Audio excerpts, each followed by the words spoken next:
En passant près du millionnaire, la jardinière s'est figée en voyant son pendentif.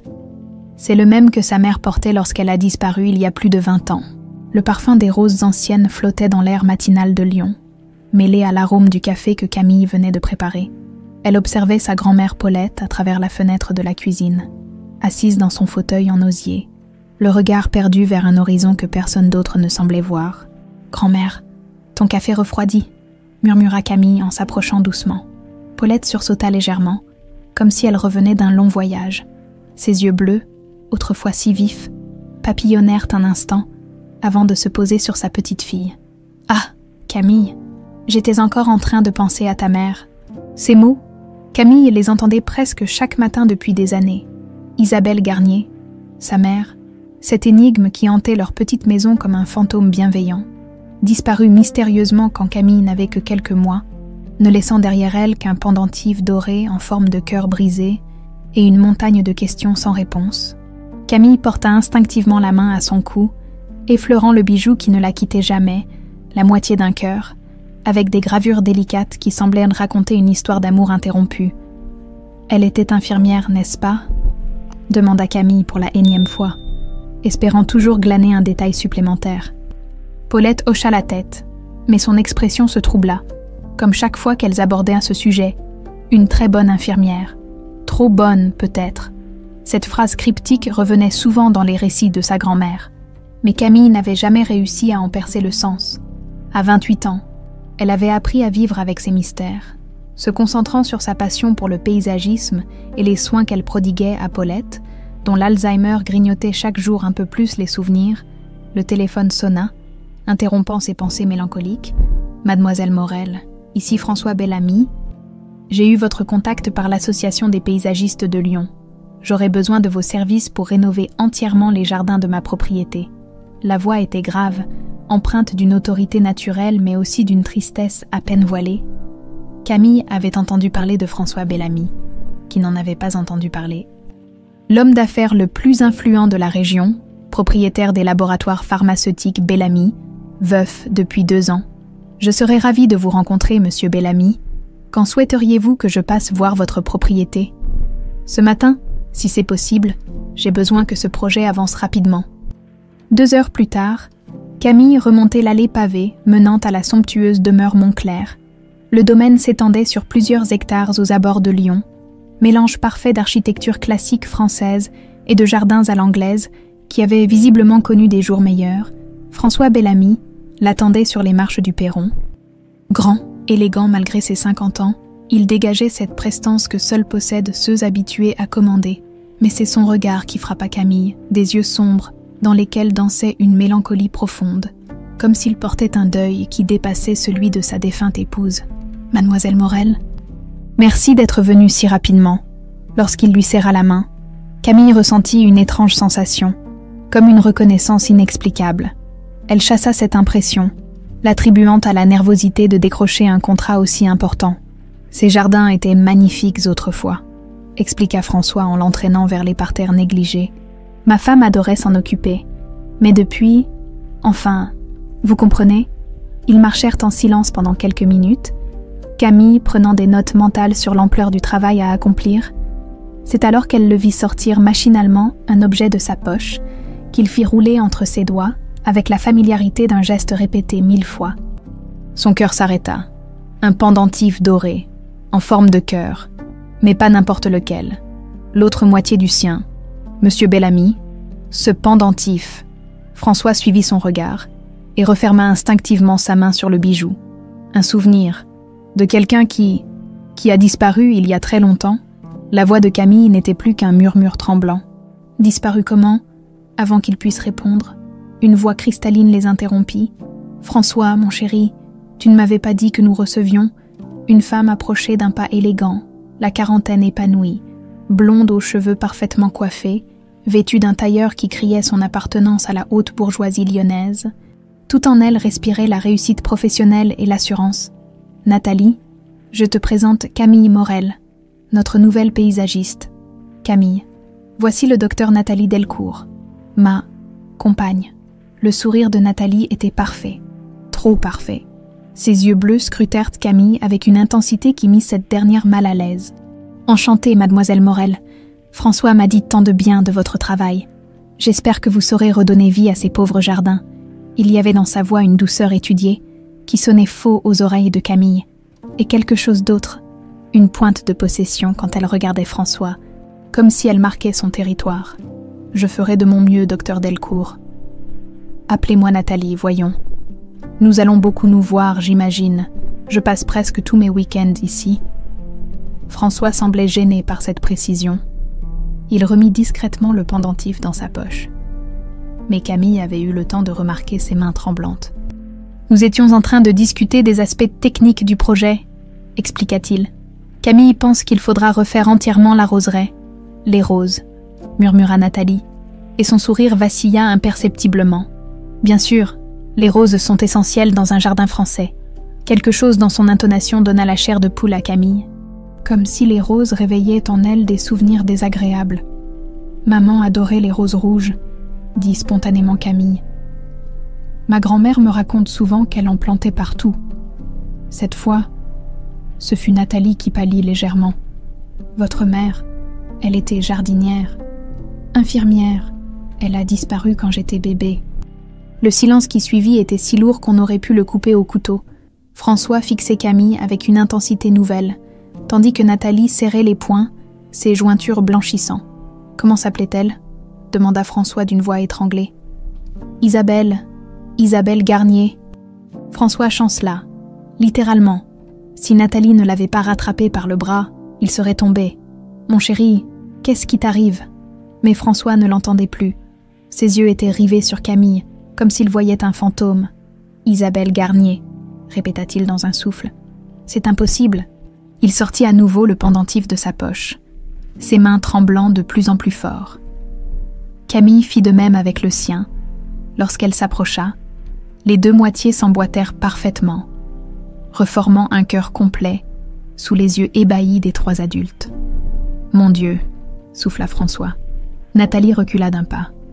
Le visage décomposé, pour la première fois depuis leur rencontre, son masque de perfection tombait, révélant une expression de terreur pure. « Il faut que j'y aille », bégaya-t-elle. « J'ai un patient urgent à l'hôpital. » Elle s'éloigna précipitamment vers sa voiture, laissant François et Camille seuls face à cette révélation qui bouleversait tout. « Mademoiselle Morel ? Camille ? Il faut absolument que nous parlions. » Le salon de la demeure Montclair baignait dans une lumière dorée filtrant à travers les hautes fenêtres.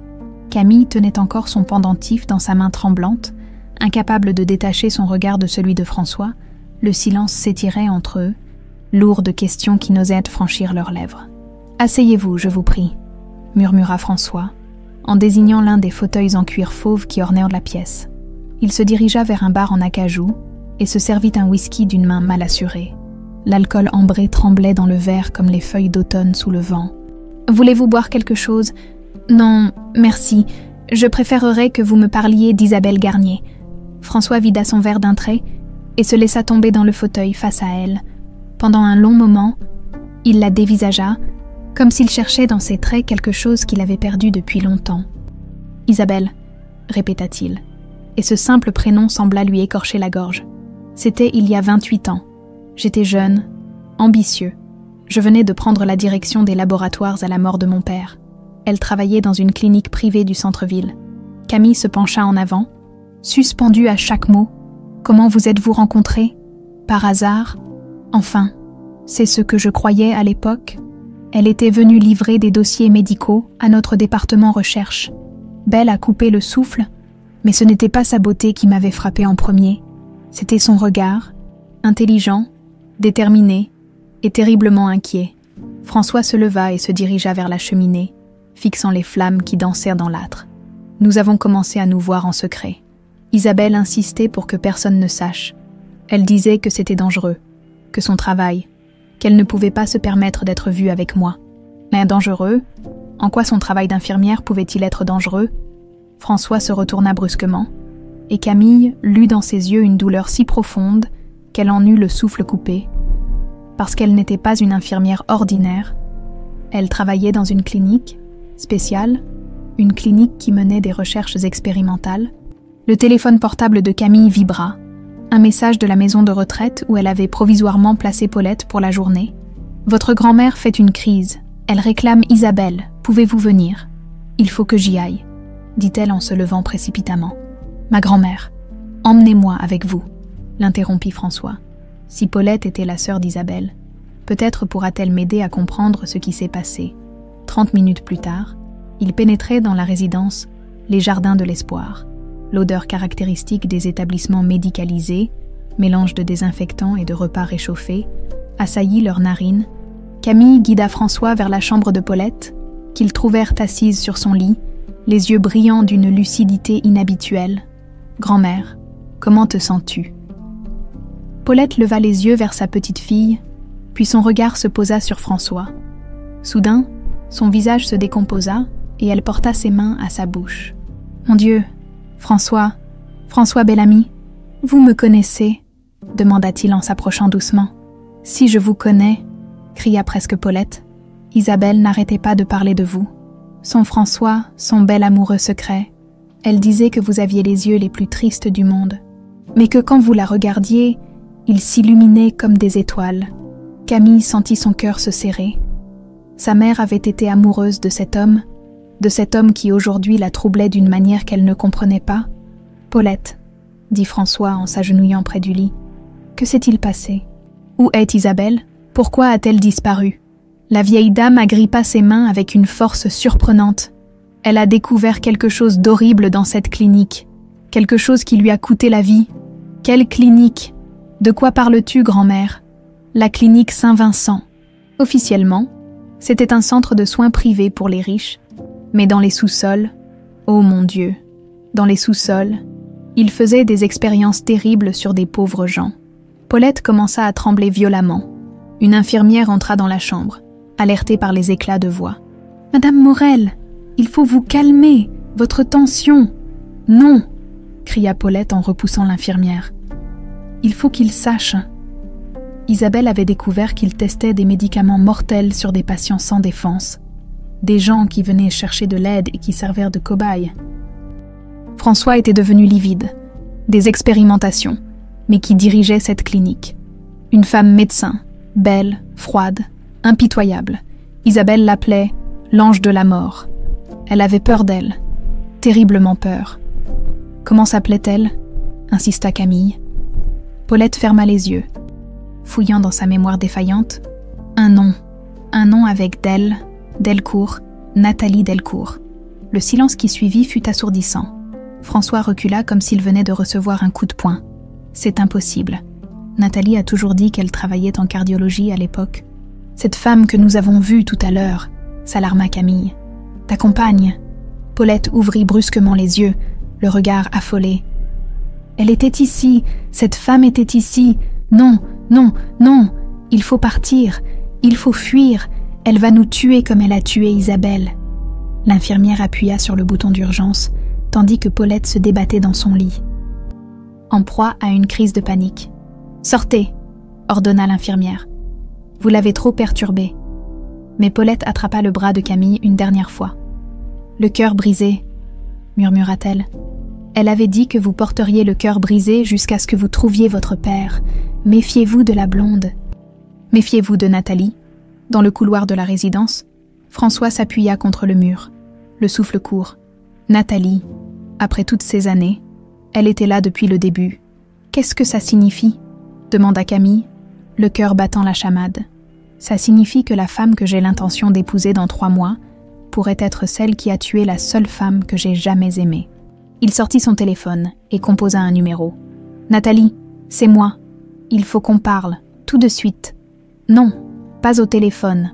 Retrouve-moi à la maison dans 1 heure. » Il raccrocha et se tourna vers Camille. « Rentrez chez vous, verrouillez votre porte et ne faites confiance à personne. » Mais, Camille, si ce que dit votre grand-mère est vrai, nous sommes tous les deux en danger. Nathalie a eu 28 ans pour construire sa nouvelle vie, pour effacer toute trace de son passé. Elle ne laissera personne détruire ce qu'elle a bâti. En regagnant sa voiture, Camille ne put s'empêcher de regarder par-dessus son épaule. Une berline noire était garée de l'autre côté de la rue, vitre teintée. Quand elle démarra, la berline la suivit. À quelques kilomètres de là, dans sa voiture arrêtée sur un parking désert, Nathalie Delcourt terminait un appel téléphonique. Oui, j'ai bien compris. La vieille dame en sait trop. Il va falloir accélérer le processus. Non, pas directement. Quelque chose de plus subtil. Une aggravation de son état, une complication liée à son traitement. Elle raccrocha et fixa son reflet dans le rétroviseur.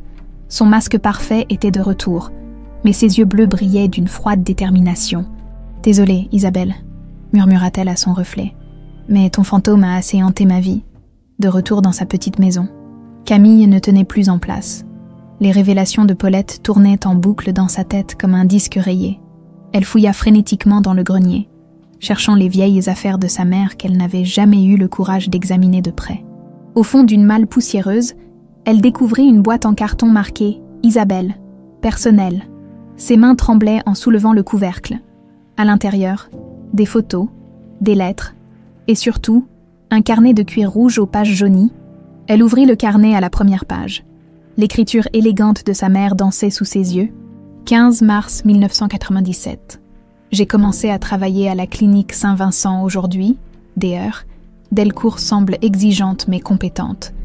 Les installations sont impressionnantes, surtout les laboratoires du sous-sol. Quelque chose me dit que je vais apprendre beaucoup ici. Camille tourna rapidement les pages, son cœur s'accélérant à chaque entrée. 2 avril 1987. Étrange, les patients du niveau 1 ne figurent sur aucun registre officiel. Quand j'ai posé des questions, DR, Delcourt m'a dit que c'était pour protéger leur anonymat, des gens très riches qui ne veulent pas que leur état de santé soit connu. 18 avril 1997. J'ai rencontré François aujourd'hui. Il est venu chercher des dossiers pour les laboratoires Bellamy. Mon Dieu, qu'il est beau et si triste. Il m'a regardé comme si j'étais la première chose vraiment vivante qu'il voyait depuis longtemps. Les mains de Camille se crispèrent sur le carnet. Sa mère parlait de François avec tant d'amour. Le même homme qui, aujourd'hui, lui faisait battre le cœur d'une manière qu'elle ne comprenait que trop bien. 10 mai 1997. François et moi avons pris un café ensemble. Il ne doit le dire à personne. D'ailleurs, Delcourt a insisté sur le fait que les relations entre le personnel médical et les clients étaient strictement interdites, mais je n'arrive pas à lui résister. Il y a quelque chose en lui qui m'appelle, comme si nos âmes se reconnaissaient. Camille essuya une larme qui roulait sur sa joue et continua sa lecture. 3 juin 1997. Alerte.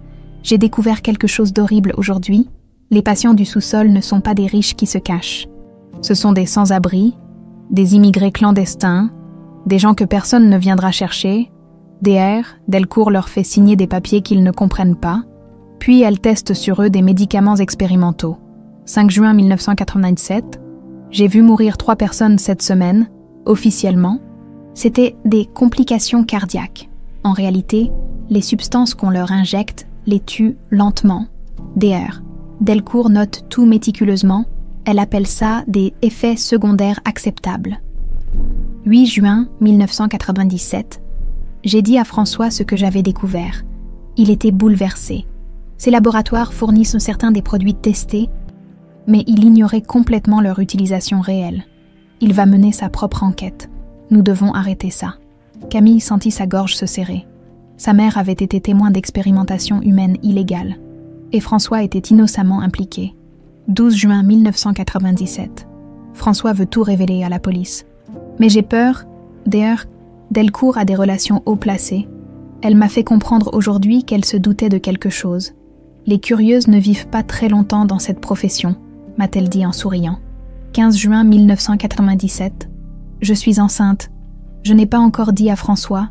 Comment lui annoncer que je porte son enfant, alors que nos vies sont peut-être en danger? Dehors, Delcourt devient de plus en plus menaçante. Elle a demandé à me voir dans son bureau demain. La suite du journal s'arrêtait là.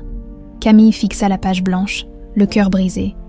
Sa mère était enceinte d'elle quand elle avait découvert la vérité sur la clinique. Son téléphone sonna, la faisant sursauter. C'était François. Camille. J'ai parlé à Nathalie. Et elle a nié en bloc. Elle prétend n'avoir jamais travaillé dans cette clinique, qu'elle était en cardiologie à l'hôpital public à cette époque. J'ai trouvé le journal de ma mère, François. Elle confirme tout ce que grand-mère a dit. Nathalie dirigeait bien cette clinique clandestine. Un long silence s'étira entre eux. Il faut que vous veniez, dit-il finalement. Apportez ce journal. Nathalie dîne ici ce soir. Il est temps de la confronter avec la vérité. Vous êtes sûr que c'est prudent? Prudent, non. Nécessaire. Absolument. 2 heures plus tard, Camille sonnait à la porte de la demeure Montclair. Le journal de sa mère serré contre sa poitrine. François lui ouvrit, le visage grave. « Elle est dans le salon. Je ne lui ai rien dit de votre venue. » Ils pénétrèrent dans la pièce où Nathalie les attendait. Élégante dans une robe de soie bleue qui faisait ressortir ses yeux, son sourire parfait se figea quand elle aperçut Camille. « Tiens, notre petite paysagiste. Quelle charmante surprise. »« Bonsoir, docteur Delcourt. Ou devrais-je dire, directrice Delcourt ?» Le sourire de Nathalie vacilla imperceptiblement. « Je ne vois pas de quoi vous parlez. » Camille ouvrit le journal et commença à lire. Dehors, Delcourt leur fait signer des papiers qu'ils ne comprennent pas, puis elle teste sur eux des médicaments expérimentaux. Nathalie se leva brusquement, renversant son verre de vin sur la table basse. « Où avez-vous trouvé ça ?»« Oh, dans les affaires de ma mère, Isabelle Garnier. Vous vous souvenez d'elle, n'est-ce pas ?» Pour la première fois, le masque de Nathalie tomba complètement. Ses traits se durcirent, révélant la femme froide et calculatrice qui se cachait derrière la façade de respectabilité. Votre mère était une petite fouineuse qui ne savait pas tenir sa langue. François se dressa, livide. « Nathalie, qu'est-ce que tu dis ?»« Je dis la vérité, François. Cette Isabelle mettait son nez partout, posait des questions qu'elle n'aurait jamais dû poser. Elle allait tout détruire. » « Détruire quoi ? Des expérimentations illégales sur des innocents ?» Nathalie le toisa avec mépris. « Des avancées scientifiques révolutionnaires. Tu crois qu'on fait des découvertes médicales en restant dans le politiquement correct ? Ces gens n'avaient rien à perdre. Nous leur donnions un toit, de la nourriture, des soins. Et en échange, ils contribuaient au progrès de l'humanité, en mourant. » s'écria Camille. « Ils mouraient à cause de vos expériences. Quelques sacrifices pour sauver des milliers de vies. C'est le prix du progrès. » François recula, horrifié par cette femme qu'il pensait connaître. « Et Isabelle, qu'est-ce que tu lui as fait ?» Nathalie remit son masque en place, mais ses yeux restaient froids comme l'acier. « Isabelle a eu un accident, très regrettable. » « Quel genre d'accident ? Le genre qui arrive aux gens qui menacent l'ordre établi ? » L'atmosphère de la pièce devint électrique. Camille sentit tous ses instincts lui crier de fuir, mais elle devait savoir. « Vous l'avez tué. Je l'ai fait taire. » Définitivement, François chancela et s'assit lourdement dans un fauteuil. « Mon Dieu, Nathalie, comment as-tu pu, comment j'ai pu quoi, protéger notre avenir, préserver la recherche médicale, sauver ta réputation ? Parce que si cette petite infirmière avait parlé, François, tes laboratoires auraient coulé avec la clinique. Et le bébé ? Demanda Camille d'une voix blanche. Qu'est-ce que vous avez fait du bébé ? Nathalie eut un sourire glacial. Quel bébé ? Il n'y a jamais eu de bébé. Mais François releva la tête, une lueur nouvelle dans les yeux. Si, il y en a eu un, et elle est là, devant nous. Nathalie recula d'un pas, soudain moins sûre d'elle. C'est impossible. Les pendentifs, Nathalie, les pendentifs ne mentent pas. Un silence de mort s'abattit sur la pièce. Puis, lentement, Nathalie commença à rire. Un rire strident, hystérique, qui glaça le sang de Camille. Alors comme ça, tu es tombé amoureux de ta propre fille. C'est délicieusement ironique. François bondit de son fauteuil. Mais Nathalie était déjà près de la porte. Cette conversation est terminée, et si l'une de vous deux s'avise de répéter quoi que ce soit de ce qui s'est dit ici, elle ne termina pas sa phrase, mais le message était clair. Après son départ, François et Camille restèrent face à face, le poids de la vérité pesant entre eux comme une montagne. « Ma fille », murmura François, « tu es ma fille. Et vous êtes l'homme dont je commençais à... » Ils ne purent terminer, l'ironie cruelle du destin les laissait sans voix. Lyon, juin 1997, 28 ans plus tôt. Isabelle Garnier se regardait dans le miroir de la salle de bain de son petit appartement, ses mains tremblantes posées sur son ventre encore plat, 2 mois de grossesse, 2 mois qu'elle portait l'enfant de François, et elle n'avait toujours pas trouvé le courage de le lui dire. Comment annoncer une nouvelle si merveilleuse quand leur monde s'écroulait autour d'eux ? Elle avait rendez-vous dans 1 heure avec le docteur Delcourt pour faire le point sur votre travail, avait dit sa supérieure avec ce sourire glacial qui ne quittait jamais ses lèvres. Mais Isabelle savait que ce n'était pas pour parler de son travail d'infirmière.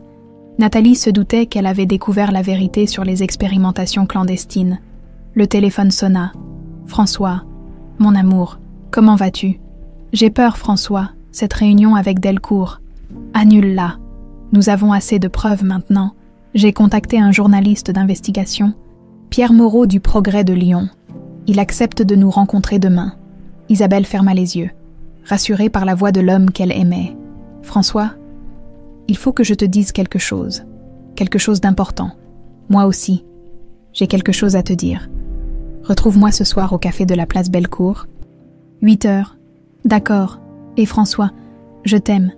Moi aussi, mon cœur. À ce soir. » Elle raccrocha sans savoir qu'elle venait d'entendre sa voix pour la dernière fois. Dans son bureau de la clinique Saint-Vincent, Nathalie Delcourt raccrochait également un téléphone, mais son appel avait été tout autre. Elle venait de donner des instructions très précises à 2 hommes qui lui rendaient parfois des services particuliers. À 17 heures, Isabelle pénétra dans le bureau directorial. L'endroit respirait l'autorité médicale, diplômes au mur, bibliothèque médicale imposante, bureau en acajou massif. Nathalie l'attendait, impeccable dans sa blouse blanche, ses cheveux blonds tirés en un chignon parfait. « Asseyez-vous, Isabelle. Nous avons à parler. De quoi voulez-vous parler, docteur ? De votre avenir et de celui de votre bébé ?» Isabelle blêmit. Comment Nathalie pouvait-elle être au courant ? « Je ne vois pas de quoi vous parlez. Allons, ma chère. Vous croyez vraiment qu'on peut cacher une grossesse à un médecin ? J'ai remarqué vos nausées matinales, votre fatigue, votre refus du café. 2 mois, je dirais. » Isabelle resta silencieuse, le cœur battant. « Le père, c'est François Bellamy, n'est-ce pas ?» murmura Nathalie en se levant pour faire le tour du bureau. Comme c'est romantique, l'héritier des laboratoires pharmaceutiques et la petite infirmière curieuse. Que voulez-vous ? Votre silence, définitif et absolu. Nathalie ouvrit un tiroir et en sortit une seringue remplie d'un liquide transparent. Qu'est-ce que c'est ? Une solution à nos problèmes mutuels, une injection qui provoquera une fausse couche, suivie d'une hémorragie foudroyante. Vous mourrez, votre bébé aussi, et tous vos petits secrets avec vous. Isabelle bondit de sa chaise. Vous êtes folle. Non, ma chère, je suis pragmatique. Cette clinique me rapporte une fortune. Mes recherches révolutionneront la médecine. Je ne laisserai pas une petite morale bourgeoise détruire tout ça. Isabelle courut vers la porte, mais celle-ci s'ouvrit au même moment, livrant passage à 2 hommes imposants. « Mes assistants », expliqua calmement Nathalie. « Ils vont vous aider à vous détendre. » Le plus grand des 2 hommes saisit Isabelle par les bras, tandis que l'autre lui plaquait un tissu imbibé de chloroforme sur le visage. Elle se débattit quelques secondes avant de sombrer dans l'inconscience. Quand elle reprit ses esprits, elle était allongée sur un lit médical dans une pièce qu'elle ne connaissait pas. Ses poignets et ses chevilles étaient entravés. Une femme âgée aux cheveux gris se tenait près d'elle, le visage marqué par l'inquiétude. Où suis-je ? Dans les anciens sous-sols de la clinique, ma petite, je suis Emilia, la sage-femme. Le docteur Delcourt m'a demandé de m'occuper de vous. Mon bébé, il va bien pour le moment, mais écoutez-moi bien. Le docteur veut que je provoque l'accouchement maintenant, à 2 mois de grossesse. Ensuite, elle veut vous faire disparaître toutes les 2. Des larmes coulaient sur les joues d'Isabelle. François, il faut prévenir François. Impossible, ma chère. Vous êtes officiellement portée disparue depuis hier. Le docteur Delcourt a expliqué à la police que vous aviez quitté votre travail sans prévenir, que vous étiez instable émotionnellement. Les semaines qui suivirent furent un cauchemar. Nathalie fit croire à François qu'Isabelle l'avait quittée, qu'elle avait disparu sans laisser de traces. Elle organisa même de fausses pistes, des témoignages d'employés de gare qui juraient l'avoir vue prendre un train pour Paris. François sombra dans une dépression profonde. Il engagea des détectives privés, placarda des affiches dans toute la région, offrit des récompenses considérables. Rien. Et pendant ce temps, dans les sous-sols de la clinique, Isabelle attendait, prisonnière, son ventre s'arrondissant lentement. Emilia était devenue sa seule alliée, la vieille sage-femme, rongée par la culpabilité de participer aux horreurs de Nathalie, avait décidé d'aider la jeune femme autant qu'elle le pouvait. « Pourquoi faites-vous ça ?» demanda Isabelle un jour. « Pourquoi travaillez-vous pour elle ?»« Parce qu'elle tient ma petite fille. Ma fille est morte dans un accident de voiture il y a 3 ans. Sophie, ma petite fille, n'a que 12 ans. Delcourt m'a promis de s'occuper de son éducation, de ses études, en échange de ma collaboration. Et vous la croyez ? Emilia eut un rire amer.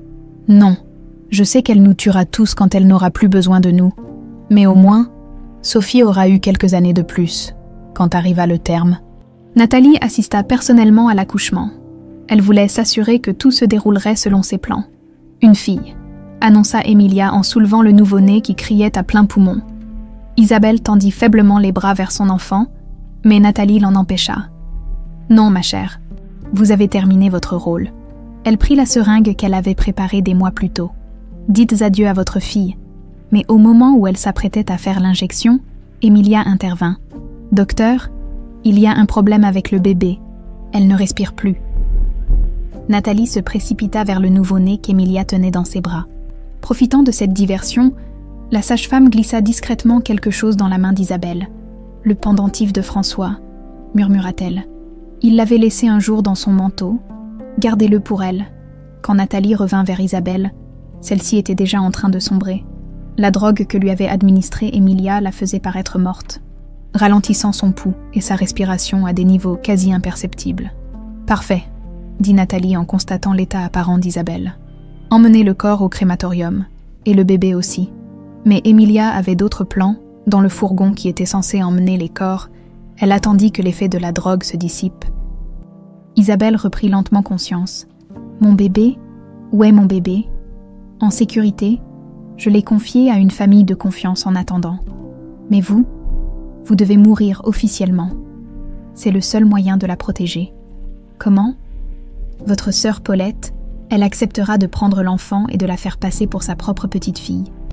Nathalie ne fera jamais le lien. » Isabelle serra le pendentif de François contre son cœur. « Et moi ?» Emilia baissa les yeux. « Vous devez vraiment disparaître. Pour toujours. C'est le prix à payer pour que votre fille vive. » Ce fut la dernière conversation d'Isabelle Garnier. Quelques heures plus tard, Emilia l'aidait à quitter la France sous une fausse identité. Isabelle partit pour l'Amérique du Sud, où elle mourut 2 ans plus tard d'un cancer, emportant ses secrets dans la tombe. Paulette, elle, récupéra discrètement la petite Camille et déménagea loin de Lyon, coupant tout contact avec sa vie d'avant.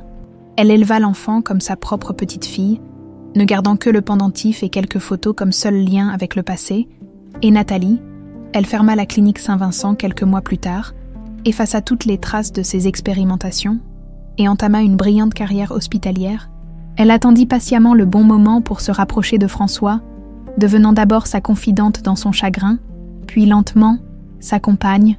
Tout était parfait dans son plan, jusqu'à ce jour où une certaine paysagiste sonne à la porte de la demeure Montclair, portant autour du cou la moitié d'un cœur brisé.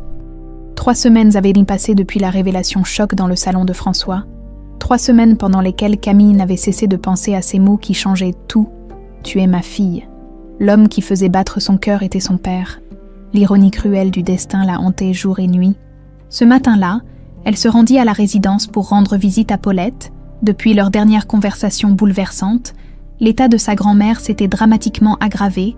Les infirmières parlèrent d'une évolution rapide et inhabituelle de la maladie d'Alzheimer. « Bonjour, Madame Morel », dit l'infirmière de garde, un pli d'inquiétude barrant son front. « Votre grand-mère a passé une nuit très agitée. Elle a déliré pendant des heures, parlant de médicaments empoisonnés et d'une femme blonde qui voulait la tuer. » Camille sentit un frisson la parcourir. Des médicaments empoisonnés. C'est le délire. Vous savez, les patients Alzheimer développent souvent des idées paranoïaques, mais c'est vrai que son déclin cognitif nous surprend par sa rapidité. En entrant dans la chambre, Camille eut un choc. Paulette semblait avoir vieilli de 10 ans en 3 semaines. Son teint était cireux, ses yeux enfoncés dans leurs orbites, ses mains tremblaient à sans arrêt. « Grand-mère, c'est moi, Camille ». Paulette tourna vers elle un regard flou. Puis, soudain, une étincelle de lucidité brilla dans ses yeux. « Camille, ma petite, il faut que tu partes d'ici. Elle va revenir, la femme blonde. Elle va revenir pour me faire taire. » « De qui parles-tu ? Nathalie ? Elle était ici hier soir. Elle m'a fait une piqûre en disant que c'était pour me calmer. Mais j'ai vu ses yeux, les mêmes yeux froids qu'il y a 28 ans. Le sang de Camille se glaça. Nathalie était venue voir Paulette. « Grand-mère, es-tu sûre? Nathalie Delcourt était ici. Elle m'a dit qu'elle était venue rendre visite à une autre patiente. Mais c'est faux. Elle est venue pour moi, pour m'empêcher de parler. Paulette agrippa la main de Camille avec une force surprenante. Écoute-moi bien, ma chérie. Ta mère, Isabelle, elle n'est pas morte tout de suite. Emilia me l'a dit avant de mourir. Nathalie l'a gardée vivante pendant des mois, jusqu'à ce que tu naisses. Puis elle l'a tuée d'une injection, comme elle est en train de me tuer. Qu'est-ce que tu dis? Les médicaments qu'on me donne, ils me rendent de plus en plus malade. Regarde, Paulette désigna la table de chevet, où s'alignaient plusieurs flacons de médicaments. Celui-là, le bleu, il n'était pas là avant sa visite, et depuis que je le prends, j'ai des vertiges, des nausées, je perds la mémoire encore plus vite. Camille examina le flacon. Alzepam, nouveau traitement expérimental pour la maladie d'Alzheimer. Laboratoire Bellamy, un médicament des laboratoires de François. Camille photographia discrètement l'étiquette avec son téléphone. Grand-mère, je vais découvrir la vérité, mais en attendant, tu ne prends plus aucun médicament que tu ne prenais pas d'avant, d'accord? Trop tard, murmura Paulette, les yeux se voilant à nouveau. Trop tard pour moi, mais pas pour toi. Méfie-toi d'elle, Camille. Elle a tué ta mère, et maintenant elle me tue. Tu es la suivante sur sa liste. En sortant de la résidence, Camille appela François. Il faut qu'on se voie, immédiatement. Camille, qu'est-ce qui se passe? Nathalie empoisonne ma grand-mère avec un médicament de vos laboratoires. Un silence de mort accueillit ces paroles. C'est impossible. Retrouvez-moi au café de la place Bellecour dans 1 heure et amenez le dossier technique de l'Alzepam. Le café bourgeonnait de l'animation habituelle de fin d'après-midi. François était déjà installé à une table du fond, une mallette posée à ses pieds. Il avait l'air d'avoir vieilli de 10 ans depuis leur dernière rencontre. « Montrez-moi cette photo », dit-il sans préambule. Camille lui tendit son téléphone. François examina l'image et pâlit. « Ce n'est pas possible. Ce lot d'Alzepam a été détruit il y a 6 mois. Détruit. Pourquoi ?» François ouvrit sa mallette et en sortit un dossier volumineux. Parce que les tests préliminaires ont révélé des effets secondaires catastrophiques, au lieu de ralentir la progression d'Alzheimer, le médicament l'accélérait dramatiquement, les patients cobayes subissaient une dégradation cognitive foudroyante. Des patients cobayes? Dans quelles conditions? Des volontaires payés, dans le cadre strict d'un protocole éthique approuvé. Mais quand nous avons découvert les effets néfastes, j'ai immédiatement ordonné l'arrêt de tous les tests et la destruction des stocks. Camille sentit la nausée la gagner. Quelqu'un a gardé des échantillons. Quelqu'un qui avait accès au laboratoire et qui connaissait parfaitement les effets du produit. Leurs regards se croisèrent. Le nom de Nathalie flottait entre eux sans qu'ils aient besoin de le prononcer. François, depuis quand Nathalie a-t-elle accès à vos laboratoires? Depuis notre rencontre, il y a 4 ans, en tant que médecin consultante. Elle a un badge d'accès pour les sections recherche. Et comment vous êtes-vous rencontrés?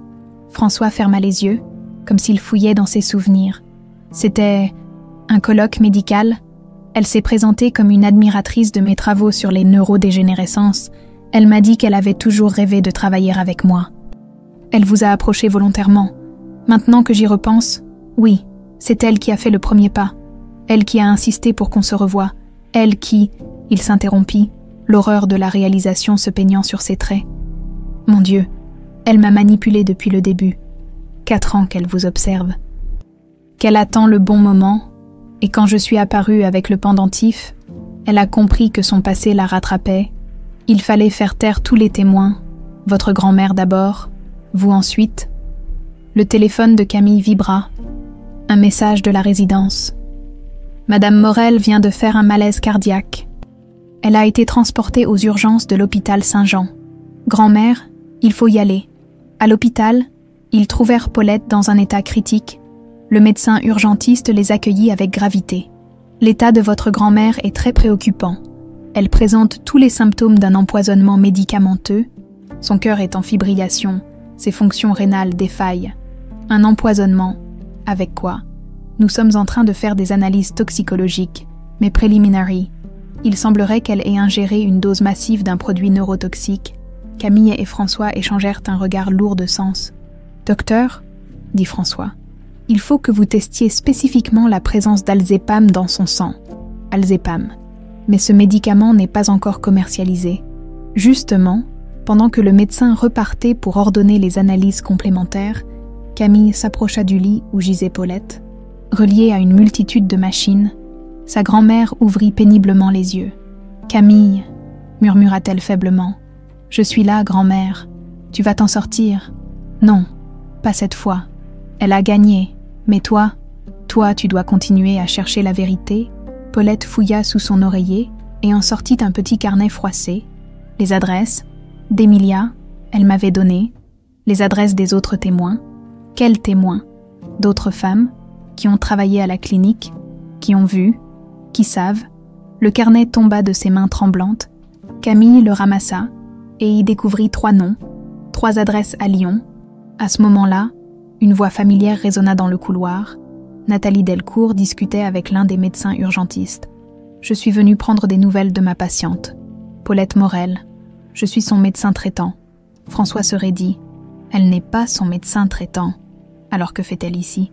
Elle vient vérifier que son poison a bien fonctionné. » Nathalie apparut à l'entrée de la chambre, impeccable dans sa blouse blanche, son sourire professionnel en place, mais ses yeux brillaient d'une satisfaction à peine dissimulée. « François, Camille, quelle terrible nouvelle, pauvre Paulette. »« Ah, sortez !»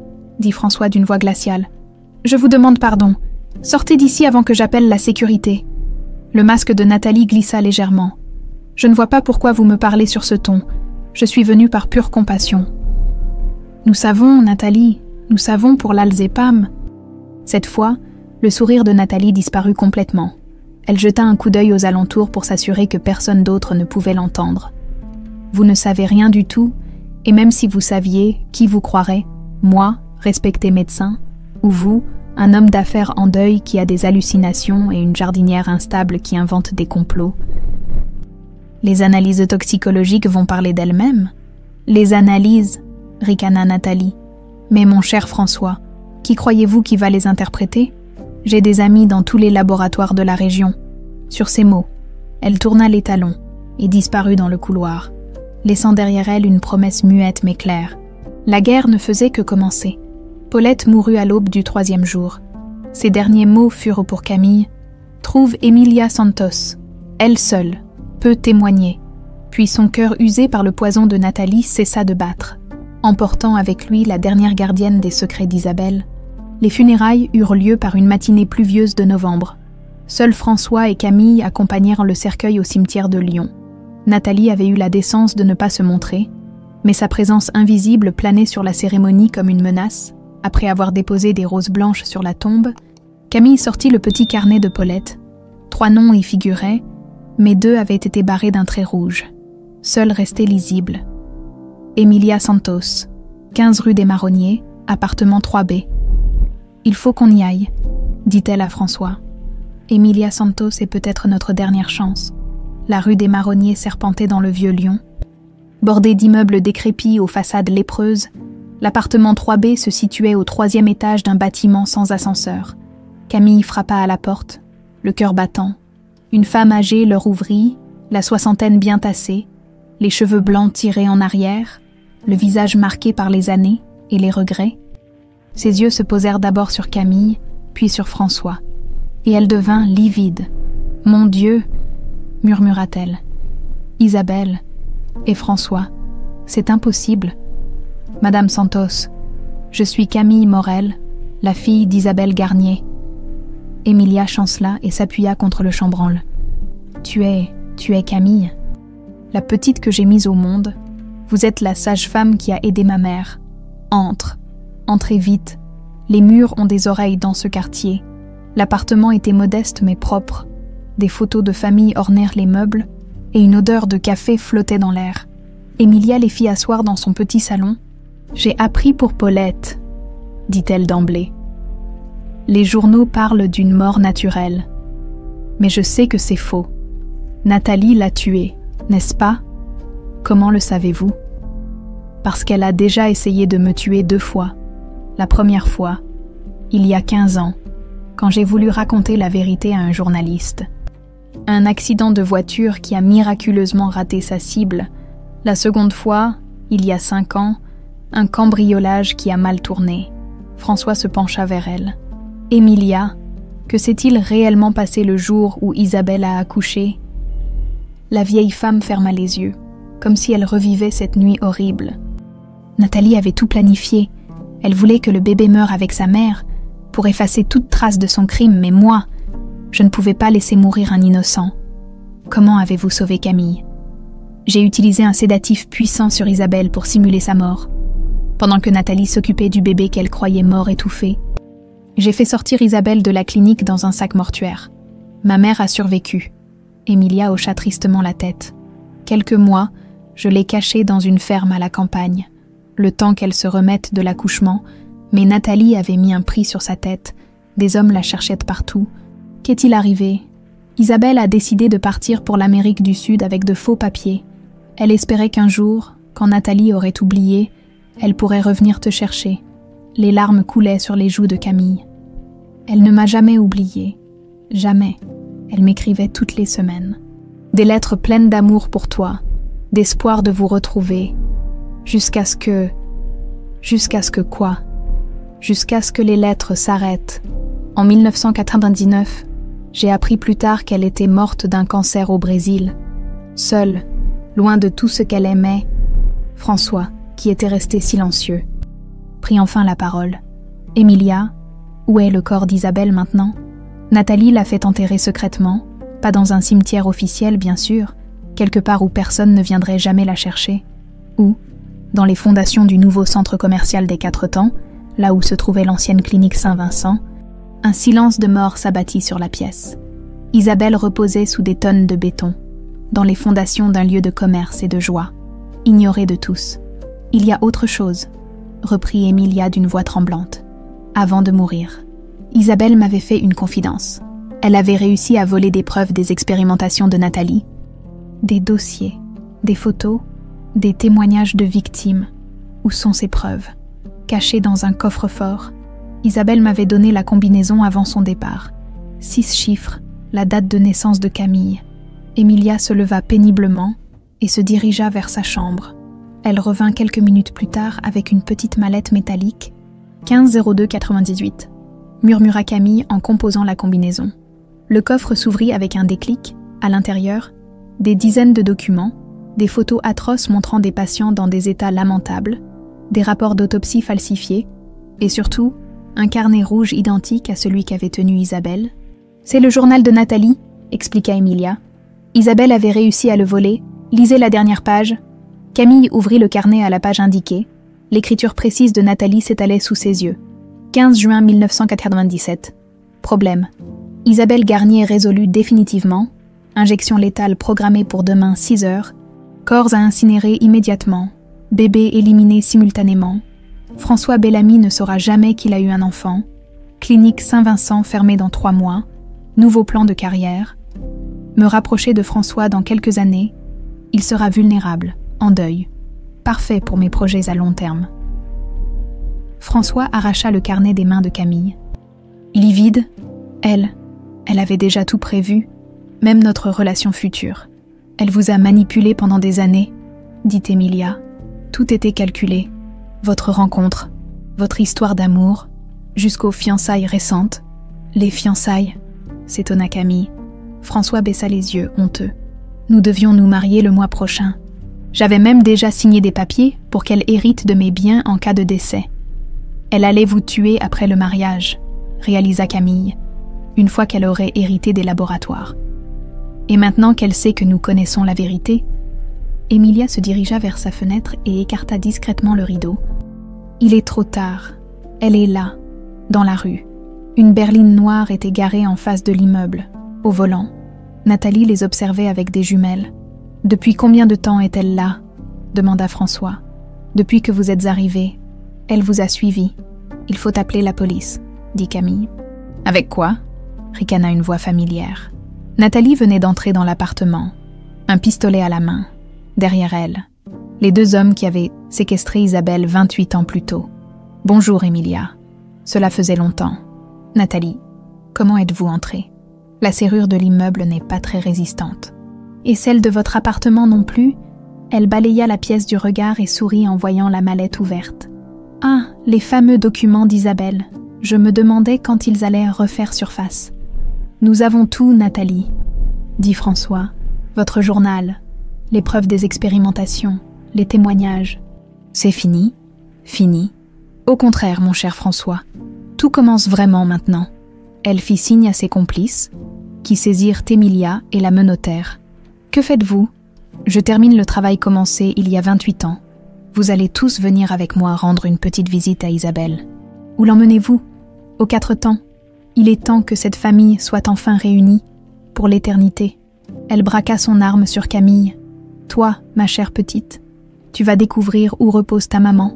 Et vous, François, vous allez enfin pouvoir lui dire adieu comme c'est touchant. Vous êtes folle, dit Emilia. Non, ma chère Emilia, je suis pragmatique. Vous représentez tous une menace pour mon avenir. Cette menace va disparaître ce soir. Elle consulta sa montre. 22 heures. Parfait. Le centre commercial est fermé. Les gardiens sont, disons, temporairement absents. Nous aurons tout le temps nécessaire pour nos retrouvailles familiales. L'un des hommes ramassa la mallette de preuves, pendant que l'autre poussait les 3 captifs vers la sortie. « Et après » demanda François. « Qu'est-ce que vous comptez faire » Nathalie eut un sourire glacial. Un tragique accident.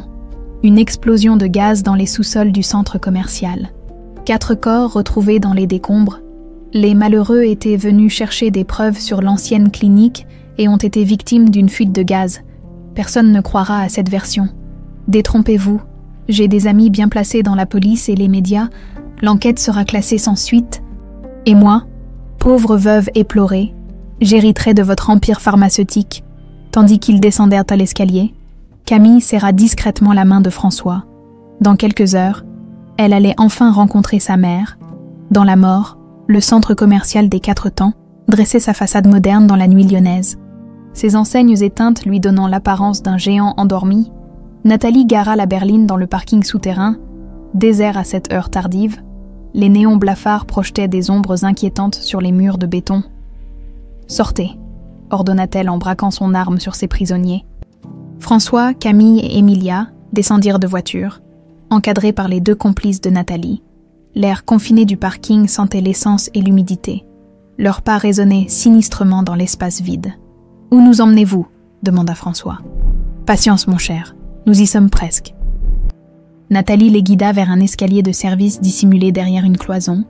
Elle sortit un trousseau de clés et ouvrit une porte marquée « Accès interdit, personnel autorisé uniquement ». « Comment avez-vous les clés » s'étonna Camille. « J'ai mes entrées partout, ma chère petite, quand on a de l'argent et de l'influence. » Toutes les portes s'ouvrent. Ils descendirent un escalier en colimaçon qui semblait plonger vers les entrailles de la terre. L'air devenait de plus en plus lourd, chargé d'une odeur de moisi et de souvenirs enfouis. Des ampoules nues éclairaient chichement le chemin. « Nous voici dans les anciens sous-sols de la clinique Saint-Vincent », annonça Nathalie avec une satisfaction malsaine. Ces couloirs ont été préservés lors de la construction du centre commercial, une partie de l'histoire lyonnaise, en quelque sorte. Emilia frissonna en reconnaissant les lieux de ses cauchemars. « C'est ici que tout s'est passé. Exactement, » confirma Nathalie. « Et c'est ici que tout va se terminer. » Ils arrivèrent dans une vaste salle aux murs suintants d'humidité. Au centre, une zone du sol avait été grossièrement rebouchée avec du ciment. Une plaque de métal rouillée gisait dans un coin, gravée de mots à peine lisibles. « Salle d'opération numéro 3. »« Nous y voilà !» dit Nathalie en désignant la zone cimentée. « Voici la dernière demeure d'Isabelle Garnier. Touchant, n'est-ce pas ?» François s'agenouilla près de l'endroit indiqué, les larmes aux yeux. « Isabelle, ma pauvre Isabelle, j'aurais dû te protéger, comme c'est émouvant, » railla Nathalie. Les retrouvailles entre l'amoureux éploré et sa belle disparue. Camille s'approcha de son père et posa une main réconfortante sur son épaule. « Papa » murmura-t-elle, et ce mot résonna étrangement dans le silence de mort du sous-sol. François leva vers elle un regard bouleversé, malgré l'horreur de la situation. Une étrange paix l'envahit. Il avait enfin une fille, la fille d'Isabelle, le fruit de leur amour impossible. « Camille, ma fille, j'aurais tellement voulu te connaître plus tôt, t'élever, te protéger, te voir grandir. C'est ma faute, dit Emilia d'une voix brisée. J'aurais dû vous dire la vérité plus tôt. Mais j'avais si peur de Nathalie. Vous aviez raison d'avoir peur, intervint cette dernière. Regardez où vous a mené votre courage tardif. Elle consulta sa montre avec impatience. Bon, assez de sentimentalisme. Mes amis vont s'occuper de préparer l'explosion pendant que nous réglons nos comptes familiaux. L'un des hommes sortit un sac de sport contenant des explosifs et des détonateurs. L'autre commença à disposer les charges autour de la salle. « Combien de temps avons-nous » demanda François. « Le temps qu'il faut pour que justice soit rendue » répondit Nathalie. « Vous voyez, François, j'ai passé 28 ans à construire ma vengeance. 28 ans à vous manipuler, à gagner votre confiance, à préparer ce moment. Pourquoi ? Qu'est-ce qu'Isabelle vous avait fait de si terrible » Nathalie eut un rire amer. Ce qu'elle m'avait fait, elle avait découvert mon œuvre, mon travail révolutionnaire, mes recherches qui auraient changé la face de la médecine, vos expérimentations sur des innocents, vous voulez dire. Ces gens n'étaient rien, des déchets de la société. Grâce à eux, j'aurais pu sauver des milliers de vies. Mais votre précieuse Isabelle, avec sa morale de petite bourgeoise, a tout détruit. La voix de Nathalie montait dans les aigus, révélant la folie qui couvait sous son masque de respectabilité. Elle a volé mes dossiers, mes formules, mes années de recherche. Et pourquoi ? Pour protéger quelques vagabonds qui allaient mourir de toute façon. Elle a protégé des êtres humains, dit Camille avec dégoût. Des êtres humains. Ces rats n'étaient même pas capables de survivre dans la société. Moi, je leur donnais un but, une utilité. Ils servaient enfin à quelque chose. Emilia cracha par terre. « Vous êtes un monstre, Nathalie. Un monstre que j'ai eu la faiblesse d'aider par peur. Et cette peur était justifiée, ma chère Emilia. Regardez où vous en êtes aujourd'hui. » François se redressa lentement, une détermination nouvelle brillant dans ses yeux. « Nathalie, il y a quelque chose que vous ignorez. Ah oui, quoi donc ? Avant de venir ici, j'ai envoyé tous les documents trouvés chez Emilia à Pierre Moreau, le journaliste du Progrès de Lyon, copie des dossiers, photos, votre journal, tout. » Le sourire de Nathalie vacilla. « Vous mentez !» François sortit son téléphone de sa poche et lui montra l'écran. Email envoyé à 20h47, avec instruction de tout publier si nous ne donnons pas de nouvelles avant demain matin. La rage déforma les traits de Nathalie. En espèce de... Elle leva son arme. Mais Camille bondit devant son père. « Non, s'il meurt, vous n'hériterez de rien. Vous avez besoin qu'il soit vivant pour le mariage. » Nathalie hésita, puis abaissa légèrement son arme. Malin. Mais de toute façon, François ne sortira pas vivant d'ici, quant aux journalistes. Un accident peut si vite arriver. Vous ne pourrez pas nous faire tous disparaître, dit Emilia. Trop de gens savent maintenant. Détrompez-vous. J'ai des relations dans tous les milieux. Police, justice, médias. Il suffira de quelques coups de téléphone pour que cette histoire soit enterrée plus profondément qu'Isabelle. François prit la main de Camille et la serra fort. « Ma fille, je suis désolée. Désolée de ne pas avoir su protéger ta mère. Désolée de ne pas t'avoir trouvée plus tôt. Désolée de t'avoir entraînée dans cette folie. Ne vous excusez pas, papa. Nous sommes ensemble maintenant. Maman aurait été fière de nous voir réunis. »« Comme c'est touchant, » ricana Nathalie. « Une vraie scène de mélo. Mais les sentiments ne vous sauveront pas. » Elle fit signe à ses complices, qui terminaient de placer les explosifs. « C'est prêt, patronne. Détonation dans 15 minutes. Parfait. Nous avons juste le temps pour les adieux. » Nathalie sortit de sa poche une seringue remplie d'un liquide transparent. « Un petit cadeau d'adieu, le même produit qui a tué votre chère Isabelle. Vous partirez ensemble, comme il se doit. »« Attendez, » cria Camille. « J'ai une dernière question. Je vous écoute. Pourquoi avoir gardé François vivant toutes ces années ? Pourquoi ne pas l'avoir tué immédiatement après la mort de ma mère ?» Nathalie eut un sourire cruel. « Parce que la vengeance, ma chère petite, c'est un plat qui se mange froid. François a passé 28 ans à chercher Isabelle, à espérer, à souffrir.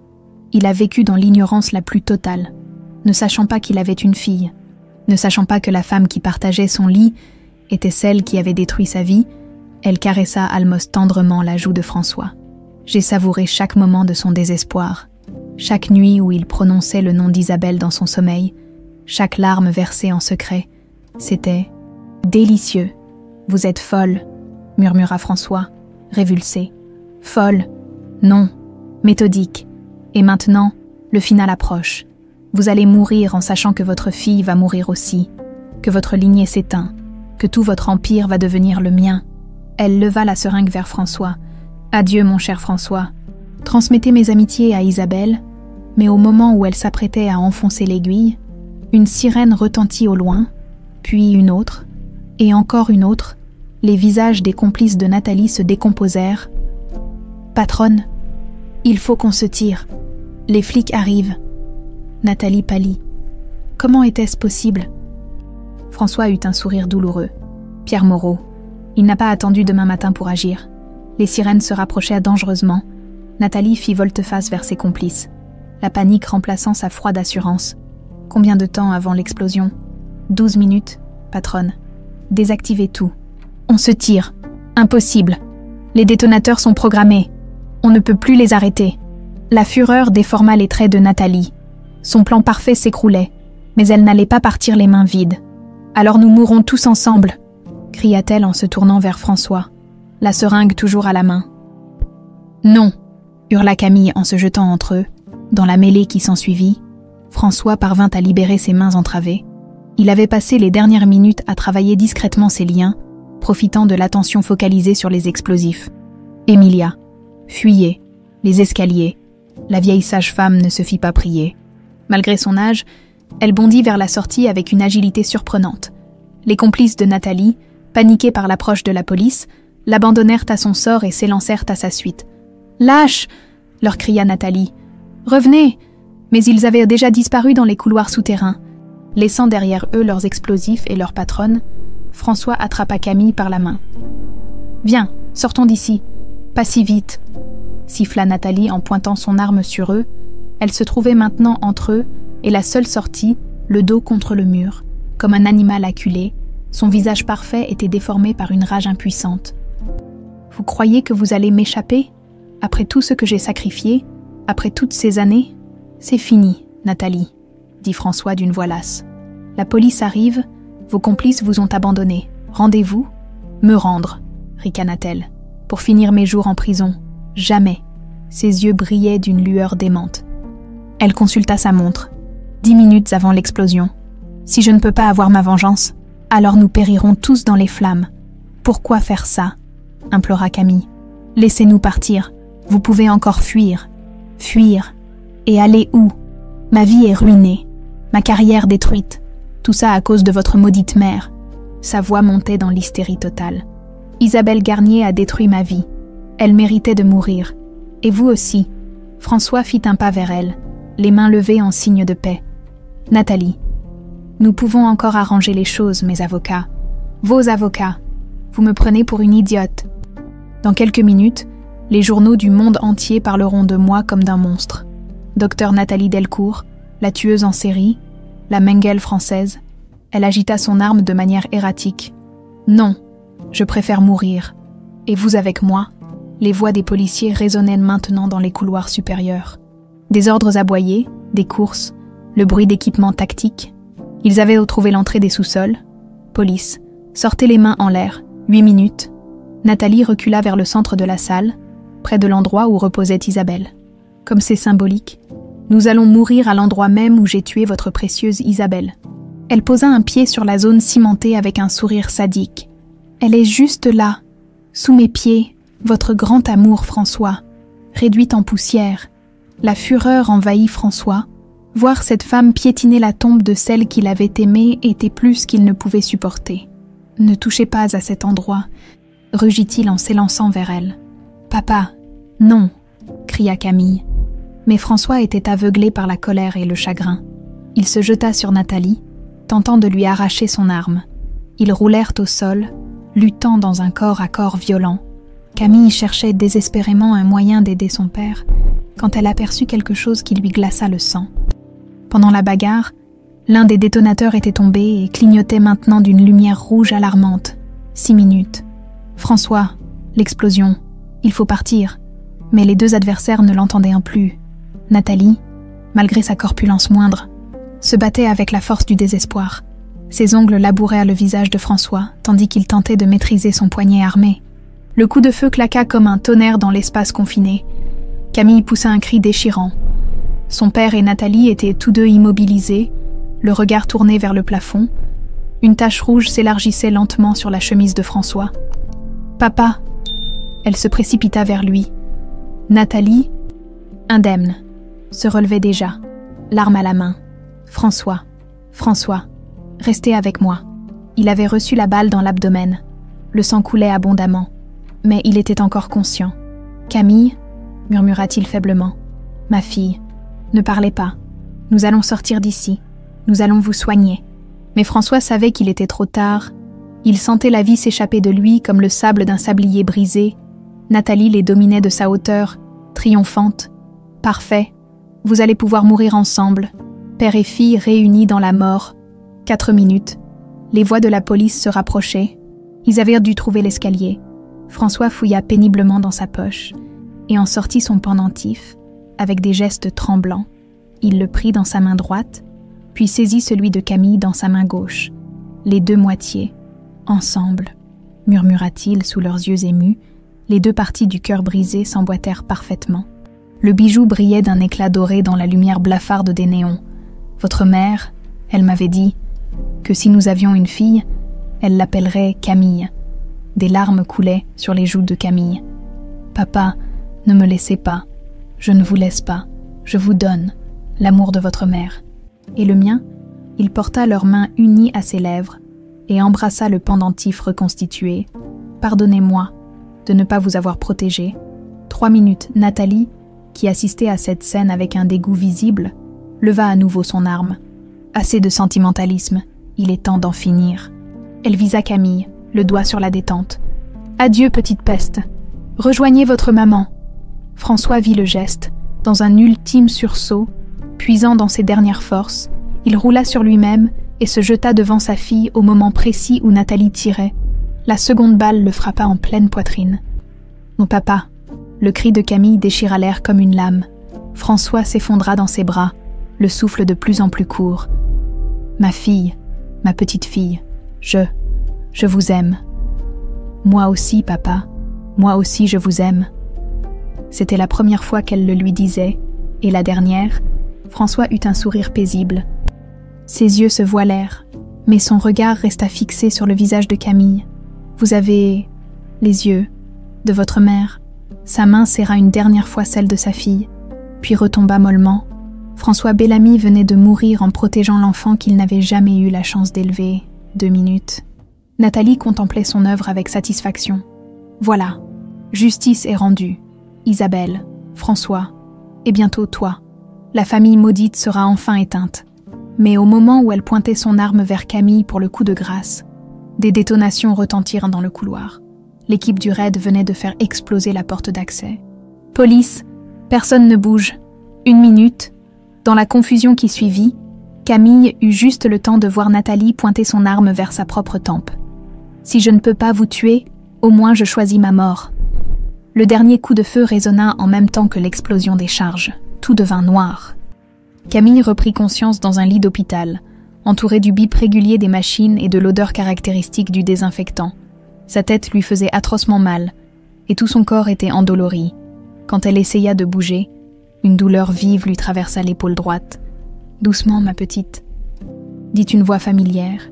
Emilia était assise près de son lit, le visage marqué par la fatigue et l'inquiétude. La vieille sage-femme avait un bandage autour de la tête, mais elle souriait faiblement. « Emilia, vous allez bien? Quelques égratignures? Rien de grave pour une vieille coriace comme moi? Et vous? Papa? Où est papa ?» Le visage d'Emilia s'assombrit. Elle prit la main de Camille dans la sienne. « Camille, François n'a pas survécu. Il est mort en vous sauvant la vie. » Les souvenirs revinrent d'un coup. La fusillade, le sacrifice de François, Nathalie qui se donnait la mort. Les larmes jaillirent des yeux de Camille comme un torrent longtemps contenu. Il s'est jeté devant moi. Il a pris la balle qui m'était destinée. Il vous aimait, Camille, plus que tout au monde, dans ces derniers instants. Il n'était plus l'homme d'affaires François Bellamy. Il était simplement un père qui protégeait sa fille. Camille serra le pendentif reconstitué qu'elle portait encore autour du cou. Les 2 moitiés du cœur étaient maintenant soudées par les dernières volontés de François. Et Nathalie? Morte également, elle s'est suicidée juste avant l'explosion. Les artificiers ont réussi à désamorcer la plupart des charges, mais l'effondrement partiel du sous-sol a causé des dégâts considérables. Un homme en costume entra dans la chambre, la quarantaine élégante. Il avait l'air grave et déterminé d'un magistrat. « Mademoiselle Morel, je suis le procureur Martineau. Pouvez-vous répondre à quelques questions ?»« Bien sûr. Nous avons récupéré tous les documents que M. Bellamy avait envoyés au journaliste Pierre Moreau. Votre témoignage et celui de Madame Santos vont nous permettre de rouvrir toutes les affaires liées aux expérimentations clandestines de la clinique Saint-Vincent. » Il sortit un dossier de sa mallette. « Nous avons identifié au moins 60 victimes des expériences de Nathalie Delcourt entre 1995 et 1998.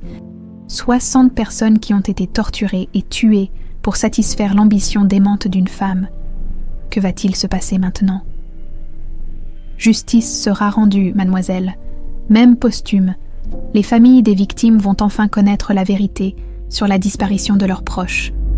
Et grâce aux preuves que vous avez découvertes, nous allons pouvoir démanteler tout le réseau de complicité qui a permis à Delcourt d'agir en toute impunité. » Emilia se pencha vers le procureur. « Et le corps d'Isabelle Garnier ? Nos équipes de légistes ont commencé les fouilles dans les fondations du centre commercial. Nous pensons le retrouver d'ici quelques jours. » 3 semaines plus tard, Camille assistait aux funérailles de François. Dans le petit cimetière de Sainte-Foy-les-Lyons, une foule impressionnante s'était rassemblée. Employés des laboratoires Bellamy, confrères du monde pharmaceutique, personnalités politiques et médicales, mais aussi, plus discrets, des représentants d'associations de victimes et de familles qui avaient souffert des agissements de Nathalie, Pierre Moreau, le journaliste qui avait déclenché l'enquête en publiant les révélations de François, s'approcha de Camille après la cérémonie. « Mademoiselle Morel, j'ai quelque chose pour vous. » Il lui tendit une enveloppe scellée. « Votre père m'avait confié ceci avec instruction de vous la remettre en cas de décès. Il l'avait rédigée le soir même de votre première rencontre. » Camille ouvrit l'enveloppe d'une main tremblante. L'écriture élégante de François dansait devant ses yeux embués. « Ma chère Camille, si vous lisez cette lettre, c'est que le destin en a décidé autrement et que je ne pourrai pas vous dire de vive voix tout ce que j'ai sur le cœur. Sachez d'abord que vous découvrir a été le plus beau cadeau que la vie pouvait me faire. Pendant 28 ans, j'ai cherché votre mère partout, espérant contre toute logique qu'elle reviendrait un jour. Je ne savais pas que c'était vous que j'attendais. Vous avez ses yeux, sa détermination, sa bonté. Vous êtes tout ce qui reste de notre amour, et vous êtes magnifique. Je vous lègue les laboratoires Bellamy, mais pas pour que vous en fassiez une entreprise commerciale. Transformez-les en quelque chose qui aurait rendu votre mère fière.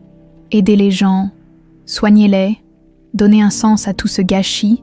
Dans mon coffre personnel, code 15 Femble 298, votre date de naissance. Vous trouverez d'autres lettres, des lettres que j'ai écrites à Isabelle pendant toutes ces années. Sans jamais pouvoir les envoyer, elles vous parleront de notre amour et de l'homme que j'étais avant que la douleur me transforme. Pardonnez-moi de n'avoir pas su vous protéger plus tôt. Pardonnez-moi de vous avoir découverte si tard. Mais ne me pardonnez jamais de vous aimer, car cet amour est la plus belle chose qui me soit arrivée. Votre père qui vous chérit, François. » Camille pleura toutes les larmes de son corps, tenant cette dernière déclaration d'amour contre son cœur. 2 mois plus tard, les équipes de fouilles retrouvèrent enfin les restes d'Isabelle Garnier dans les fondations du centre commercial. L'autopsie confirma les déclarations d'Emilia. Isabelle avait bien été empoisonnée par injection d'un produit neurotoxique. Les funérailles d'Isabelle eurent lieu un matin de printemps radieux. Seuls Camille, Emilia et quelques journalistes étaient en présent. Mais Camille avait voulu que sa mère ait droit à une cérémonie digne, avec des fleurs magnifiques et des mots d'amour. « Maman, » murmura-t-elle devant le cercueil, « je voulais que tu saches que papa ne t'a jamais oublié. Pas un seul jour. Il t'a cherché partout. Il t'a aimé jusqu'à son dernier souffle. » Elle déposa une rose rouge sur le cercueil. « Et moi, j'ai eu la chance de connaître l'homme extraordinaire que tu avais aimé. Il était bon, maman. Il était juste. Et il est mort en me protégeant, comme il aurait voulu te protéger. » Le procès des complices de Nathalie eut lieu 6 mois plus tard. Les 2 hommes qui avaient participé aux enlèvements furent condamnés à 15 ans de prison ferme. Plusieurs médecins et fonctionnaires qui avaient enfermé les yeux sur les agissements de la clinique Saint-Vincent furent également poursuivis. L'affaire fit scandale dans toute l'Europe. Les expérimentations de Lyon devinrent un cas d'école dans les universités de médecine. Un rappel constant des dérives possibles quand la science se détache de l'éthique. 1 an après la mort de François, Camille inaugura la fondation Isabelle et François Bellamy. Les anciens laboratoires pharmaceutiques avaient été entièrement reconvertis en centres de recherche contre les maladies neurodégénératives, offrant des soins gratuits aux patients les plus démunis. Emilia, devenue la mémoire vivante de cette tragédie, témoignait régulièrement dans les écoles de médecine et lors de conférences sur l'éthique médicale. « Les monstres ne naissent pas monstres », disait-elle toujours. « Ils le deviennent quand ils oublient que derrière chaque patient, il y a un être humain qui souffre. » Lors de l'inauguration, Camille prononça un discours qui fit le tour des médias. « Ma mère et mon père sont morts parce qu'ils ont choisi de protéger les plus faibles contre ceux qui voulaient les exploiter. Aujourd'hui, cette fondation perpétue leur combat. Chaque patient soigné ici, chaque vie sauvée, c'est leur victoire sur la barbarie. » Elle conclut en levant le pendentif reconstitué vers le ciel. « L'amour véritable ne meurt jamais. Il se transforme. Il grandit. Il devient plus fort que la haine. Papa, maman, votre amour vit aujourd'hui dans chaque geste de compassion, dans chaque sourire rendu à un malade, dans chaque famille réunie, dans le public. Des dizaines de familles de victimes applaudissaient en pleurant. Justice avait enfin été rendue, et quelque part, dans le vent qui faisait danser les feuilles des arbres plantés en mémoire d'Isabelle et François, on pouvait presque entendre leur voix murmurer « Merci, ma fille, nous sommes fiers de toi. » Un an plus tard, le jardin de la fondation Isabelle et François Bellamy s'épanouissait sous le soleil printanier de Lyon. Camille, agenouillée au milieu des parterres, plantait délicatement des rosiers rouges sang, les préférés d'Isabelle, selon les souvenirs d'Emilia. Ses mains expertes de paysagiste manièrent la terre avec cette tendresse particulière qu'elle réservait aux choses qui comptèrent vraiment. « Elles seront magnifiques cette année », dit une voix familière derrière elle. Camille se retourna. Emilia s'avançait lentement, appuyée sur sa canne, mais le sourire aux lèvres. À 80 ans passés, la vieille sage-femme avait trouvé une nouvelle mission. Raconter l'histoire d'Isabelle aux jeunes médecins de la fondation. « Grand-mère Emilia, vous devriez vous reposer. » « Me reposer » ricana gentiment la vieille dame. « J'aurai bien le temps de me reposer quand je serai avec Isabelle et François là-haut. En attendant, j'ai encore des choses à faire ici-bas. » Camille sourit et essuya ses mains terreuses sur son tablier. Autour d'elle, la fondation bruissait d'une activité bienveillante. Dans les bâtiments rénovés des anciens laboratoires, des chercheurs travaillaient jour et nuit sur de nouveaux traitements contre Alzheimer et Parkinson. Dans l'aile médicale, des patients recevaient des soins gratuits, quel que soit leur statut social. « Vous savez, » dit Emilia en contemplant les roses naissantes, « votre mère serait si fière de ce que vous avez accompli. Parfois j'ai l'impression qu'elle est là, près de moi, surtout quand je jardine. Elle y est, ma petite. Les âmes pures ne nous quittent jamais vraiment. » Un homme en blouse blanche s'approcha d'elle. Le docteur Philippe Moreau, petit-fils du journaliste Pierre Moreau, dirigeait désormais l'équipe de recherche de la Fondation. « Camille, j'ai de bonnes nouvelles. Les résultats des premiers essais cliniques de notre nouveau traitement sont extraordinaires. Nous avons réussi à ralentir la progression d'Alzheimer de 60% chez nos patients tests. » Camille sentit son cœur s'emballer. Depuis 1 an, toute l'équipe travaillait d'arrache-pied sur cette molécule révolutionnaire, développée selon des protocoles éthiques stricts. 60%, vous êtes sûr? Absolument. Et le plus beau, c'est que nous n'avons observé aucun effet secondaire majeur. Votre père aurait été fier, Camille. Cette découverte va révolutionner le traitement des maladies neurodégénératives. Emilia essuya une larme de joie. Isabelle aussi aurait été fière, elle qui a donné sa vie pour empêcher que des innocents soient torturés au nom de la science. Voir que sa fille sauve maintenant des vies grâce à une science éthique, c'est magnifique. Ils furent interrompus par l'arrivée d'une voiture. En sortit une femme élégante d'une 50aine d'années, accompagnée d'un adolescent aux yeux vifs. « Madame Chen », s'exclama Camille en s'avançant vers eux. Li Chen était devenue l'une des plus proches collaboratrices de Camille, ancienne directrice d'un hôpital de Shanghai. Elle avait rejoint la fondation après avoir lu l'histoire d'Isabelle dans la presse internationale. « Camille, je vous présente mon neveu Thomas. Il commence ses études de médecine cette année et souhaitait visiter la fondation. » Le jeune homme s'inclina respectueusement. « Mademoiselle Morel, c'est un honneur. Votre histoire a inspiré ma vocation médicale. Appelez-moi Camille, voyons. Et si vous voulez vraiment honorer ma mère, Promettez-moi de ne jamais oublier que chaque patient est un être humain qui mérite respect et compassion. Je vous le promets. » Tandis qu'ils visitaient les installations, Camille repensa au chemin parcouru. 12 mois plus tôt, elle n'était qu'une simple paysagiste qui luttait pour joindre les deux bouts. Aujourd'hui, elle dirigeait l'une des fondations médicales les plus respectées d'Europe. Ils arrivèrent devant le mémorial installé dans le hall principal. 2 plaques de marbre blanc portaient les noms d'Isabelle Garnier et François Bellamy, entourées de photos qui racontaient leur vie. Entre les 2 plaques, dans un écrin de verre, reposait le pendentif reconstitué, symbole de l'amour qui avait triomphé de la mort. « Ici reposent les cœurs de nos fondateurs », expliqua Li-Chen au jeune Thomas, Isabelle Garnier, qui a donné sa vie pour protéger les plus faibles, et François Bellamy, qui a transformé sa douleur en force pour aider les autres. Thomas observait attentivement les photos. Sur l'une d'elles, François serrait Camille dans ses bras, lors de leur première et dernière étreinte père-fille dans l'hôpital. « Ils se ressemblent, remarqua-t-il. Plus que vous ne pouvez l'imaginer, » murmura Emilia.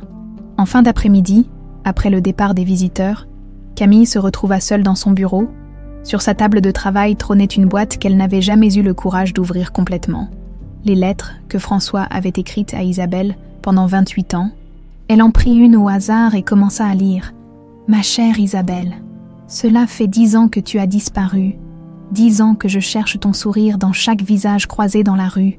10 ans que j'espère entendre ta voix dans chaque sonnerie de téléphone. Aujourd'hui, j'ai vu une femme qui te ressemblait dans un café. » Mon cœur s'est arrêté pendant une seconde. Puis elle s'est retournée. Et ce n'était pas toi. Ce ne sera jamais toi. Mais je continue d'espérer, parce que l'amour véritable ne connaît ni temps, ni distance. Où que tu sois, je sais que tu m'attends. Je t'aime pour l'éternité, François. Les larmes coulaient sur les joues de Camille. 28 années d'amour fidèle, d'espoir entretenu, de douleur sublimée. François avait aimé Isabelle jusqu'à son dernier souffle. Un léger coup à la porte l'interrompit. Emilia entra, portant un plateau avec 2 tasses de thé fumant. « Je me suis dit que vous auriez besoin de compagnie. »« Merci. »« Grand-mère Emilia, regardez ça. » Elle lui tendit la lettre. Emilia la lut en silence, ses vieux yeux s'embuant de larmes. « Il l'a vraiment aimée, n'est-ce pas ? Comme peu d'hommes savent aimer, ma petite. François était de ces âmes rares qui n'aiment qu'une fois, mais pour l'éternité. Pensez-vous qu'ils sont ensemble maintenant ?» Emilia posa sa main ridée sur celle de Camille. « J'en suis certaine. Et ils veillent sur vous. Chaque vie est sauvée dans cette fondation. C'est leur bénédiction qui agit. » Elles burent leur thé en silence, regardant par la fenêtre les roses rouges qui commençaient à éclore dans le jardin. « Emilia, j'ai quelque chose à vous annoncer. Je vous écoute. Le conseil d'administration a approuvé mon projet. Nous allons ouvrir 5 nouvelles fondations en Europe.